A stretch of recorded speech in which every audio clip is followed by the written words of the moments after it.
became a career firefighter with the Howard County Department of Fire and Rescue Service, the chief of the medical division, or EMS, the unofficial historian of the Howard County Department of Fire and Rescue Services. Over 65,000 digital images and newspaper articles, magazine articles, etc.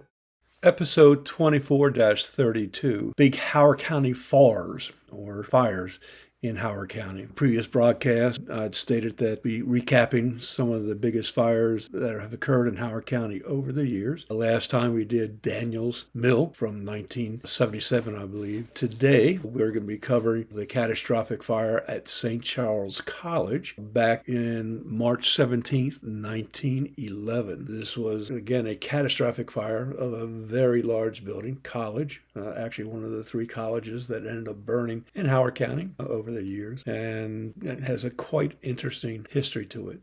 So, today we'll be talking about St. Charles College, one of the three largest college fires that occurred in Howard County over the years. Actually, all three college fires were seminary of a religious nature back in the day. St. Charles College is located in the West Friendship area, about 6 miles west of Ellicott City on Frederick Road, actually directly across the street from Manor Lane, which is the entrance to Dorega Manor. In itself is a very historic building, very historic time. Charles Carroll of Carrollton was one of the original signers of the Declaration of Independence, was quite prominent back in the day, and is actually responsible for donating the land that St. Charles College was actually built on. This is just showing the college itself. Tragic fire struck on March 16, 1911. But this image is taken, obviously, when it was a thriving college, thriving university. As you can see, it's a rather significant structure, several stories tall and several hundred feet wide. I'm not sure how deep it was, but it was a significant structure made out of granite, stone, and was used as a seminary for religious purposes. The St. Charles College cornerstone was blessed on July 11th, 1831, and opened as a college quite a few years later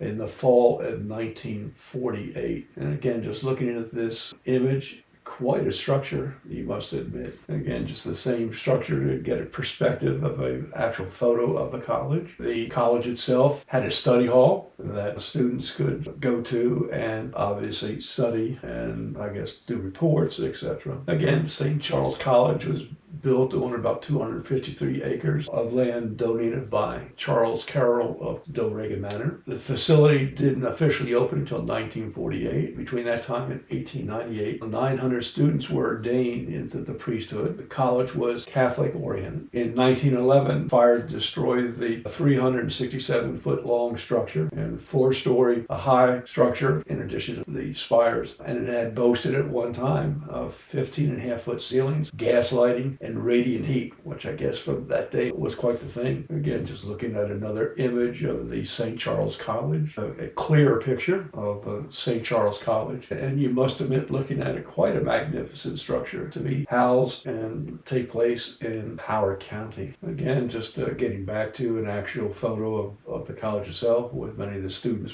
posing outside the structure. After the fire, there was much talk that the St. Charles College would rise on the ruins near Ellicott City. The cardinal apparently was going to study that and come up with an official version of when and where the college was going to be resurrected. There was so much anticipation that the college would be built on the ruins of the structure that there was talk that the work would be started soon and that the Ellicott City streetcar line would likely be extended all the way to the gate of the St. Charles College. To get from the train station in Ellicott City 5-6 miles west on Frederick Road, which is definitely not a paved road, was quite a task, and they were certainly looking to make that easier by extending the number 9 trolley system all the way out to St. Charles College. Obviously, that did not work, but that was the anticipation. Again, looking back at the college, the St. Charles College Chapel, the cornerstone for the new college, was laid by Charles Carroll at age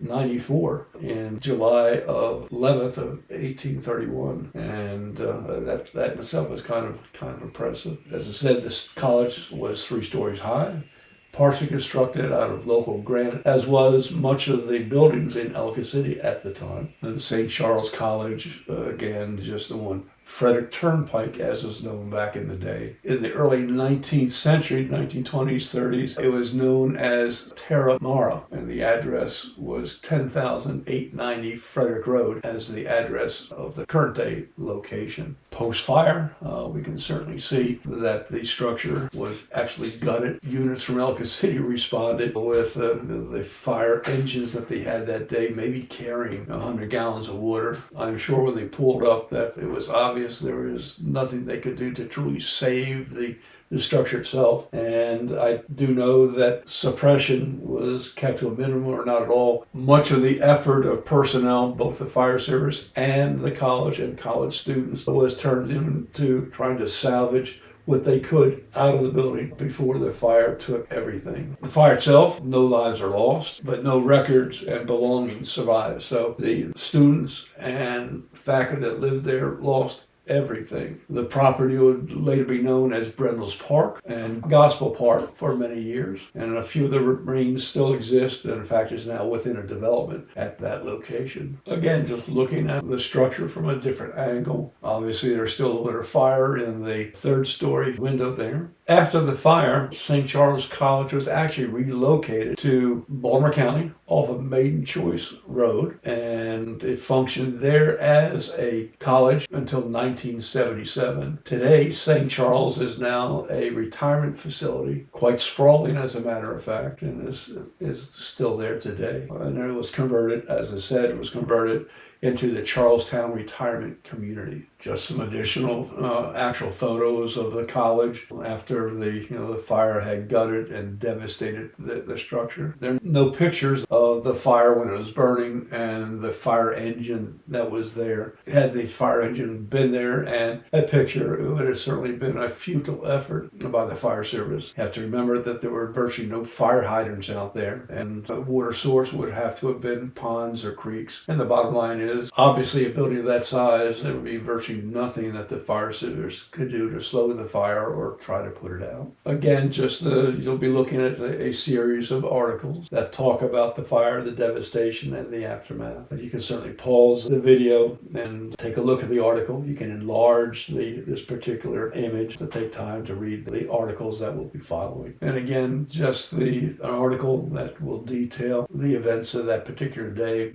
You can take your time to stop the podcast and take a look at what they had to say about St. Charles College, its history, and its demise. And we're just moving on to other images. And you can see I'm just looking at it also. Apparently a lot of money was put into it, even for the time, $2,000. The large memorial windows costing more than $2,000 each. So a lot of money, a lot of art went into this particular structure. Just continuing other articles talking about the structure, talking about the building of the college. The news of the destruction of the college was a staggering blow. The news of the destruction of the college was a staggering blow to Cardinal Gibbons, who was the cardinal at that time. When he learned that the destruction had been complete, he was nearly overcome and would see no visitors during that particular evening. 2 libraries with more than 16,000 volumes and more than 2,000 books all fell prey to the flames. So it's quite a loss, quite a loss. I'm just looking at an article here by Edwin Hanna that he wrote highlighting the particular loss of that particular day. And as you see at the bottom of the page, he's also referring to Rock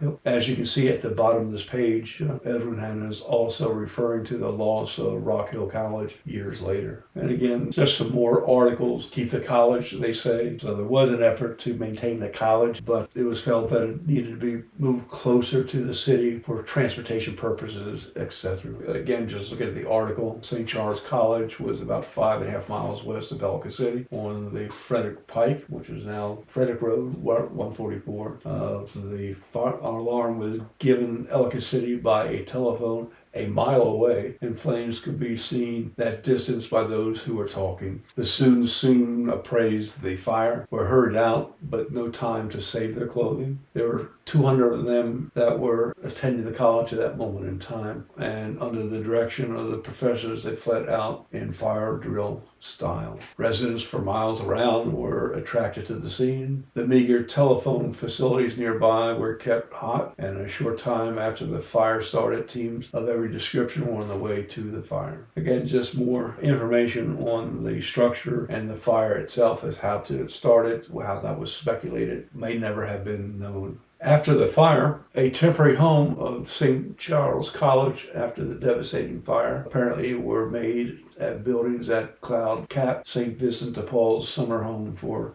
children. Apparently, the students who had lost everything at least were able to find shelter at these two locations. Today, the structure and the remnants of the structure can still be seen. It's in a development now at the same location. And these are just some of the remnants of the walls that housed the college way back in the day. Please use your remaining heartbeats wisely and not waste a single precious one.